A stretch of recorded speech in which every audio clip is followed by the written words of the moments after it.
শত্রু চীনের সঙ্গে হাত মেলাচ্ছে ভারত, দুই দেশের সঙ্গী হতে চলেছে রাশিয়াও। পৃথিবীর বুকে যুযুধান ভারত চীন একজোট হয়ে চাঁদের মাটিতে পারমাণবিক শক্তি উৎপাদন কেন্দ্র স্থাপন করতে চলেছে। এই অভিযানে ভারত চীনের সঙ্গে থাকবে দুই দেশের বন্ধু রাশিয়াও।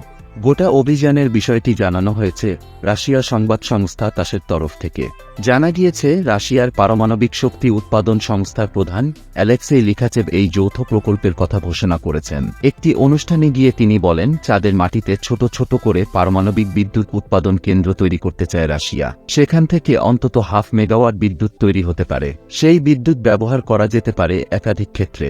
গোটা প্রকল্পটি পুরোপুরিভাবে স্বয়ংক্রিয় পদ্ধতিতে চলবে বলেই রাশিয়ার দাবি। চাঁদের মাটিতে রাশিয়ার এই অভিযান নিয়ে আন্তর্জাতিক মহলে যথেষ্ট আগ্রহ রয়েছে বলেই জানান লিখাচেভ। তবে বিশেষ করে দুই বন্ধু ভারত এবং চীনের নাম উল্লেখ করেন তিনি। রাশিয়ার এই প্রকল্পে দুই দেশ অংশ নিতে খুবই উৎসাহী বলে দাবি লিখাচেভের।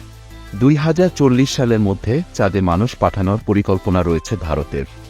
চাঁদের মাটিতে স্পেস সেন্টারও স্থাপন করা হতে পারে ভারতের তরফ থেকে। সেখানে বিদ্যুৎ সরবরাহের কথা মাথায় রেখেই এই প্রকল্পে রাশিয়া এবং চীনের সঙ্গে হাত মেলাতে পারে ভারতও।